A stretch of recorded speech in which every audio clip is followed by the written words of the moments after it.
ಲೂಕನು ಬರೆದ ಸುವಾರ್ತೆ ಅಧ್ಯಾಯ 2. ಯೇಸು ಕ್ರಿಸ್ತನ ಜನನವು. ದೇವದೂತರು ಅದನ್ನು ಕುರುಬರಿಗೆ ತಿಳಿಸಿದ್ದು. ಆ ಕಾಲದಲ್ಲಿ ರಾಜ್ಯವೆಲ್ಲ ಕಾನೇಶುಮಾರಿ ಬರೆಸಿಕೊಳ್ಳಬೇಕೆಂಬ ಆಜ್ಞೆಯು ಚಕ್ರವರ್ತಿಯಾದ ಔಗುಸ್ತನಿಂದ ಹೊರಟಿತು. ಕುರೇನ್ಯನು ಸುರಿಯಕ್ಕೆ ಅಧಿಪತಿಯಾಗಿದ್ದಾಗ ಈ ಮೊದಲನೆಯ ಕಾನೇಶುಮಾರಿ ನಡೆಯಿತು. ಆಗ ಎಲ್ಲರೂ ಕಾನೇಶುಮಾರಿ ಬರೆಸಿಕೊಳ್ಳುವುದಕ್ಕಾಗಿ ತಮ್ಮ ತಮ್ಮ ಊರುಗಳಿಗೆ ಹೊರಟರು. ಯೋಸೇಫನು ಸಹ ತಾನು ದಾವೀದನ ಮನೆತನದವನೂ ಗೋತ್ರದವನೂ ಆಗಿದ್ದರಿಂದ ಹೆಸರು ಬರೆಸಿಕೊಳ್ಳುವುದಕ್ಕಾಗಿ ತನಗೆ ನಿಶ್ಚಿತಾರ್ಥವಾಗಿದ್ದ ಮರಿಯಳ ಸಂಗಡ ಗಲಿಲಾಯ ಸೀಮೆಯ ನಜರೇತ್ ಎಂಬ ಊರಿನಿಂದ ಹೊರಟು ಯೂದಾಯದಲ್ಲಿರುವ ಬೆತ್ಲೆಹೇಮೆಂಬ ದಾವೀದನೂರಿಗೆ ಹೋದನು. ಆಗ ಮರಿಯಳು ಪೂರ್ಣ ಗರ್ಭಿಣಿಯಾಗಿದ್ದಳು. ಅವರು ಅಲ್ಲಿದ್ದಾಗ ಆಕೆಗೆ ದಿನ ತುಂಬಿತು. ಆಕೆಯು ತನ್ನ ಚೊಚ್ಚಲು ಮಗನನ್ನು ಹೆತ್ತು ಬಟ್ಟೆಯಲ್ಲಿ ಸುತ್ತಿ, ಛತ್ರದಲ್ಲಿ ಅವರಿಗೆ ಸ್ಥಳವಿಲ್ಲದ ಕಾರಣ ಅವನನ್ನು ಗೋದಲಿಯಲ್ಲಿ ಮಲಗಿಸಿದಳು. ಆ ಸೀಮೆಯಲ್ಲಿ ಕುರುಬರು ಹೊಲದಲ್ಲಿದ್ದುಕೊಂಡು ರಾತ್ರಿಯಲ್ಲಿ ತಮ್ಮ ಕುರಿ ಹಿಂಡನ್ನು ಕಾಯುತ್ತಿರಲಾಗಿ ಕರ್ತನ ದೂತನೊಬ್ಬನು ಬಂದು ಅವರ ಎದುರಿನಲ್ಲಿ ನಿಂತನು. ಕರ್ತನ ಪ್ರಭೆಯು ಅವರ ಸುತ್ತಲೂ ಪ್ರಕಾಶಿಸಿತು. ಅವರು ಬಹಳವಾಗಿ ಹೆದರಿದರು. ಆ ದೂತನು ಅವರಿಗೆ, ಹೆದರಬೇಡಿರಿ, ಕೇಳಿರಿ, ಜನರಿಗೆಲ್ಲ ಮಹಾ ಸಂತೋಷವನ್ನುಂಟು ಮಾಡುವ ಶುಭ ಸಮಾಚಾರವನ್ನು ನಿಮಗೆ ತಿಳಿಸುತ್ತೇನೆ. ಅದೇನೆಂದರೆ, ಈ ಹೊತ್ತು ನಿಮಗೋಸ್ಕರ ದಾವೀದನೂರಲ್ಲಿ ಒಬ್ಬ ರಕ್ಷಕನು ಹುಟ್ಟಿದ್ದಾನೆ. ಆತನು ಕರ್ತನಾಗಿರುವ ಕ್ರಿಸ್ತನೇ. ಆತನು ನಿಮಗೆ ಗೊತ್ತಾಗುವುದಕ್ಕೆ ಗುರುತೇನೆಂದರೆ, ಬಟ್ಟೆಯಿಂದ ಸುತ್ತಿರುವ ಒಂದು ಕೂಸು ಗೋದಲಿಯಲ್ಲಿ ಮಲಗಿರುವುದನ್ನು ಕಾಣುವಿರಿ ಎಂದು ಹೇಳಿದನು.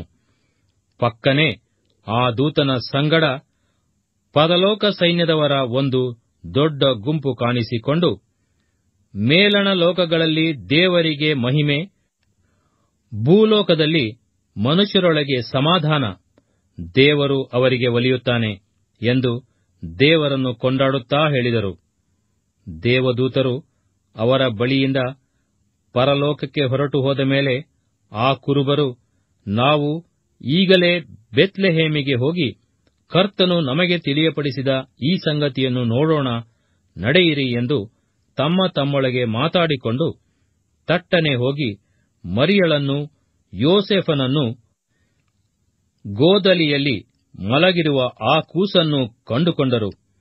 ಅದನ್ನು ನೋಡಿದಾಗ ಅವರು ಆ ಮಗುವಿನ ವಿಷಯದಲ್ಲಿ ತಮಗೆ ಹೇಳಿದ್ದ ಮಾತನ್ನು ತಿಳಿಯಪಡಿಸಿದರು. ಅದನ್ನು ಕೇಳಿದವರೆಲ್ಲರೂ ತಮಗೆ ಕುರುಬರು ಹೇಳಿದ ಮಾತುಗಳಿಗೆ ಆಶ್ಚರ್ಯಪಟ್ಟರು. ಆದರೆ ಮರಿಯಳು ಆ ಮಾತುಗಳನ್ನೆಲ್ಲ ತನ್ನ ಮನಸ್ಸಿನಲ್ಲಿಟ್ಟುಕೊಂಡು ಯೋಚಿಸುತ್ತಿದ್ದಳು.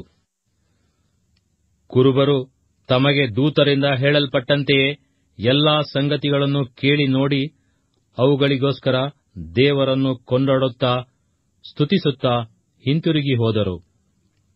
ಯೇಸುವಿನ ನಾಮಕರಣವು ಆತನನ್ನು ದೇವಾಲಯದಲ್ಲಿ ದೇವರಿಗೆ ಸಮರ್ಪಿಸಿದ್ದು. ಆ ಕೂಸಿಗೆ ಸುನ್ನತಿ ಮಾಡುವುದಕ್ಕೆ ಕಳೆಯಬೇಕಾದ 8 ದಿವಸಗಳು ತುಂಬಿದ ಮೇಲೆ ಅದಕ್ಕೆ ಯೇಸುವೆಂದು ಹೆಸರಿಟ್ಟರು. ಅದು ಗರ್ಭದಲ್ಲಿ ಮೂಡುವುದಕ್ಕಿಂತ ಮೊದಲು ದೇವದೂತನು ಅದೇ ಹೆಸರನ್ನು ಸೂಚಿಸಿದ್ದನು. ಬಳಿಕ ಮೋಶೆಯ ನೇಮದ ಪ್ರಕಾರ ಅವರ ಸೂತಕ ಕಳೆಯುವುದಕ್ಕೆ ತಕ್ಕಷ್ಟು ದಿವಸಗಳು ತುಂಬಲು ಅವರು ಆ ಕೂಸನ್ನು ಯೆರೂಸಲೇಮಿಗೆ ತೆಗೆದುಕೊಂಡು ಹೋದರು. ಯಾಕಂದರೆ ಚೊಚ್ಚಲು ಗಂಡೆಲ್ಲ ಕರ್ತನಿಗೆ ಮೀಸಲೆನಿಸಿಕೊಳ್ಳುವುದು ಎಂಬುದಾಗಿ ಕರ್ತನ ಧರ್ಮಶಾಸ್ತ್ರದಲ್ಲಿ ಬರೆದಿರುವಂತೆ ಅದನ್ನು ಕರ್ತನಿಗೆ ಸಮರ್ಪಿಸಬೇಕಾಗಿತ್ತು. ಇದಲ್ಲದೆ ಕರ್ತನ ಧರ್ಮಶಾಸ್ತ್ರದಲ್ಲಿ ಹೇಳಿರುವಂತೆ 1 ಜೋಡಿ ಬೆಳವಕ್ಕಿಯನ್ನಾಗಲಿ 2 ಪಾರಿವಾಳದ ಮರಿಗಳನ್ನಾಗಲಿ ಬಲಿಕೊಡಬೇಕಾಗಿತ್ತು. ಆ ಕಾಲದಲ್ಲಿ ಯೆರೂಸಲೇಮಿನಲ್ಲಿ ಸಿಮೆಯೋನನೆಂಬ ಒಬ್ಬ ಮನುಷ್ಯನಿದ್ದನು. ಈ ಮನುಷ್ಯನು ನೀತಿವಂತನೂ ದೇವಭಕ್ತನೂ ಆಗಿದ್ದು ಇಸ್ರಾಯೇಲ್ ಜನರನ್ನು ಸಂತೈಸುವವನು ಯಾವಾಗ ಬಂದಾನೆಂದು ಹಾರೈಸುತ್ತಿದ್ದನು ಮತ್ತು ಪವಿತ್ರಾತ್ಮ ಪ್ರೇರಿತನಾಗಿದ್ದನು. ಇದಲ್ಲದೆ ಕರ್ತನು ಕಳುಹಿಸಬೇಕಾದ ಕ್ರಿಸ್ತನನ್ನು ಕಾಣುವುದಕ್ಕಿಂತ ಮುಂಚೆ ನೀನು ಸಾಯುವುದಿಲ್ಲವೆಂದು ಪವಿತ್ರಾತ್ಮನ ಮೂಲಕ ಅವನಿಗೆ ದೈವೋಕ್ತಿ ಉಂಟಾಗಿತ್ತು. ಇವನು ಪವಿತ್ರಾತ್ಮನ ಪ್ರೇರಣೆಯಿಂದ ದೇವಾಲಯಕ್ಕೆ ಬಂದನು. ಆಗ ತಂದೆ ತಾಯಿಗಳು ಯೇಸುವೆಂಬ ಮಗುವಿಗೆ ಧರ್ಮಶಾಸ್ತ್ರದಲ್ಲಿ ಹೇಳಿರುವ ಪದ್ಧತಿಯ ಪ್ರಕಾರ ನಡೆಸಬೇಕೆಂದು ಅದನ್ನು ಒಳಕ್ಕೆ ತರಲು ಅವನು ಅದನ್ನು ತನ್ನ ಕೈಯಲ್ಲಿ ತಕ್ಕೊಂಡು ದೇವರನ್ನು ಕೊಂಡಾಡಿ, ಒಡೆಯನೇ, ನಿನ್ನ ಮಾತು ನೆರವೇರಿತು. ಈಗ ಸಮಾಧಾನದಿಂದ ಹೋಗುವುದಕ್ಕೆ ನಿನ್ನ ದಾಸನಿಗೆ ಅಪ್ಪಣೆಯಾಯಿತು. ನೀನು ನೇಮಿಸಿರುವ ರಕ್ಷಕನನ್ನು ನಾನು ಕಣ್ಣಾರೆ ಕಂಡೆನು. ಎಲ್ಲಾ ಜನಗಳಿಗೆ ಪ್ರತ್ಯಕ್ಷನಾಗಲಿ ಎಂದು ಆತನನ್ನು ಒದಗಿಸಿಕೊಟ್ಟಿದ್ದಿ. ಆತನು ಅನ್ಯ ದೇಶದವರಿಗೆ ಜ್ಞಾನೋದಯದ ಬೆಳಕು, ನಿನ್ನ ಪ್ರಜೆಯಾದ ಇಸ್ರಾಯೇಲ್ಯರಿಗೆ ಕೀರ್ತಿ ಅಂದನು. ಆ ಮಗುವಿನ ವಿಷಯವಾಗಿ ನಡೆದ ಈ ಮಾತುಗಳಿಗೆ ಅದರ ತಂದೆ ತಾಯಿಗಳು ಆಶ್ಚರ್ಯಪಡುತ್ತಿರಲು, ಸಿಮೆಯೋನನು ಅವರನ್ನು ಆಶೀರ್ವದಿಸಿ ತಾಯಿಯಾದ ಮರಿಯಳಿಗೆ, ಇಗೋ, ಈತನು ಇಸ್ರಾಯೇಲ್ ಜನರಲ್ಲಿ ಅನೇಕರು ಬೀಳುವುದಕ್ಕೂ ಅನೇಕರು ಏಳುವುದಕ್ಕೂ ಕಾರಣನಾಗಿರುವನು ಮತ್ತು ಜನರು ಎದುರು ಮಾತಾಡುವುದಕ್ಕೆ ಗುರುತಾಗಿರುವನು. ಹೀಗೆ ಬಹುಜನರ ಅಂತರಂಗದ ವಿಚಾರಗಳು ಬಯಲಿಗೆ ಬಂದಾವು. ಇದಕ್ಕೆ ಈತನು ಹುಟ್ಟಿದ್ದು. ಇದಲ್ಲದೆ ನಿನ್ನ ಪ್ರಾಣಕ್ಕಂತೂ ಅಲಗು ನಾಟಿದಂತಾಗುವುದು ಎಂದು ಹೇಳಿದನು. ಇದಲ್ಲದೆ ಅಸೇರನ ಕುಲದ ಫನುವೇಲನ ಮಗಳಾದ ಅನ್ನಳೆಂಬ ಒಬ್ಬ ಪ್ರವಾದಿನಿ ಇದ್ದಳು. ಆಕೆ ಬಹಳ ಮುಪ್ಪಿನವಳು. ಆಕೆ ತನ್ನ ಕನ್ಯಾವಸ್ಥೆ ಕಳೆದ ತರುವಾಯ ಗಂಡನ ಕೂಡ 7 ವರ್ಷ ಬಾಳ್ವೆ ಮಾಡಿ 84 ವರ್ಷ ವಿಧವೆಯಾಗಿದ್ದಳು. ಆಕೆ ದೇವಾಲಯವನ್ನು ಬಿಟ್ಟು ಹೋಗದೆ ಉಪವಾಸ ವಿಜ್ಞಾಪನೆಗಳಿಂದ ರಾತ್ರಿ ಹಗಲು ದೇವರ ಸೇವೆಯನ್ನು ಮಾಡುತ್ತಿದ್ದಳು. ಆಕೆ ಅದೇ ಗಳಿಗೆಯಲ್ಲಿ ಹತ್ತಿರಕ್ಕೆ ಬಂದು ದೇವರಿಂದಾದ ಉಪಕಾರವನ್ನು ನೆನೆಸಿ ಕೊಂಡಾಡಿದ್ದಲ್ಲದೆ ಯೆರೂಸಲೇಮಿನ ಬಿಡುಗಡೆಯನ್ನು ಹಾರೈಸುತ್ತಿದ್ದವರೆಲ್ಲರ ಸಂಗಡ ಆತನ ವಿಷಯವಾಗಿ ಮಾತಾಡುವವಳಾದಳು. ಇತ್ತಲಾಗಿ ಅವರು ಕರ್ತನ ಧರ್ಮಶಾಸ್ತ್ರದಲ್ಲಿ ಹೇಳಿರುವ ಕಾರ್ಯಗಳನ್ನೆಲ್ಲ ನೆರವೇರಿಸಿದ ಮೇಲೆ ಗಲಿಲಾಯಕ್ಕೆ ಸೇರಿದ ನಜರೇತೆಂಬ ತಮ್ಮ ಊರಿಗೆ ಹಿಂತಿರುಗಿ ಹೋದರು. ಆ ಬಾಲಕನು ಬೆಳೆದು ಬಲಗೊಂಡು ಜ್ಞಾನದಿಂದ ತುಂಬಿದವನಾದನು ಮತ್ತು ಆತನ ಮೇಲೆ ದೇವರ ದಯವಿತ್ತು. ಯೇಸು 12 ವರ್ಷದವನಾದಾಗ ಯೆರೂಸಲೇಮಿಗೆ ಹೋಗಿ ದೇವಾಲಯದಲ್ಲಿ ವಿದ್ವಾಂಸರ ಸಂಗಡ ಸಂಭಾಷಣೆ ಮಾಡಿದ್ದು. ಆತನ ತಂದೆ ತಾಯಿಗಳು ಪ್ರತಿ ವರುಷವೂ ಪಸ್ಕ ಹಬ್ಬದ ಜಾತ್ರೆಗೆ ಯೆರೂಸಲೇಮಿಗೆ ಹೋಗುತ್ತಿದ್ದರು. ಹೀಗಿರಲಾಗಿ ಆತನು 12 ವರ್ಷದವನಾದಾಗ ಅವರು ಹಬ್ಬದ ಪದ್ಧತಿಯ ಪ್ರಕಾರ ಅಲ್ಲಿಗೆ ಹೋದರು. ಹಬ್ಬದ ದಿವಸಗಳನ್ನು ತೀರಿಸಿಕೊಂಡು ಹಿಂತಿರುಗಿ ಬರುವಾಗ ಬಾಲಕನಾದ ಯೇಸು ಯೆರೂಸಲೇಮಿನಲ್ಲಿಯೇ ಉಳುಕೊಂಡನು.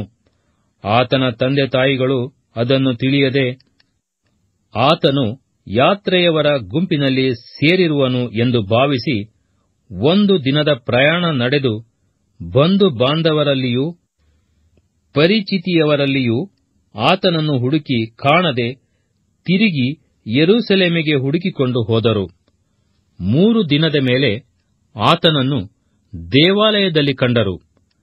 ಆತನು ಬೋಧಕರ ನಡುವೆ ಕುಳಿತುಕೊಂಡು ಅವರ ಉಪದೇಶವನ್ನು ಕೇಳುತ್ತಾ ಪ್ರಶ್ನೆ ಮಾಡುತ್ತಾ ಇದ್ದನು. ಆತನು ಆಡಿದ ಮಾತುಗಳನ್ನು ಕೇಳಿದವರೆಲ್ಲರೂ ಆತನ ಬುದ್ಧಿಗೂ ಉತ್ತರಗಳಿಗೂ ಆಶ್ಚರ್ಯಪಟ್ಟರು. ತಂದೆ ತಾಯಿಗಳು ಆತನನ್ನು ಕಂಡು ಬೆರಗಾದರು ಮತ್ತು ಆತನ ತಾಯಿಯು, ಕಂದಾ, ನೀನು ನಮಗೆ ಯಾಕೆ ಹೀಗೆ ಮಾಡಿದಿ? ನಿನ್ನ ತಂದೆಯು ನಾನು ಎಷ್ಟೋ ತಳಮಳಗೊಂಡು ನಿನ್ನನ್ನು ಹುಡುಕಿ ಬಂದೆವಲ್ಲ ಎಂದು ಹೇಳಲು ಆತನು ಅವರಿಗೆ, ನೀವು ನನ್ನನ್ನು ಹುಡುಕಿದ್ದೇನು? ನಾನು ನನ್ನ ತಂದೆಯ ಮನೆಯಲ್ಲಿ ಇರಬೇಕಾದದ್ದು ನಿಮಗೆ ತಿಳಿಯಲಿಲ್ಲವೇ ಎಂದು ಉತ್ತರ ಕೊಟ್ಟನು. ಆದರೆ ಆತನು ಹೇಳಿದ ಮಾತಿನ ಅರ್ಥವನ್ನು ಅವರು ಗ್ರಹಿಸಲಿಲ್ಲ. ಬಳಿಕ ಆತನು ಅವರ ಜೊತೆಯಲ್ಲಿ ನಜರೇತಿಗೆ ಬಂದು ಅವರಿಗೆ ಅಧೀನನಾಗಿದ್ದನು. ಆತನ ತಾಯಿಯು ಈ ಸಂಗತಿಗಳನ್ನೆಲ್ಲ ತನ್ನ ಮನಸ್ಸಿನಲ್ಲಿ ಇಟ್ಟುಕೊಂಡಳು. ಯೇಸು ಜ್ಞಾನದಲ್ಲಿಯೂ ದೇಹ ಬಲದಲ್ಲಿಯೂ ವೃದ್ಧಿಯಾಗುತ್ತಾ ಬಂದನು. ಇದಲ್ಲದೆ ದೇವರ ಮತ್ತು ಮನುಷ್ಯರ ದಯೆಯು ಆತನ ಮೇಲೆ ಹೆಚ್ಚಾಗುತ್ತಾ ಬಂತು.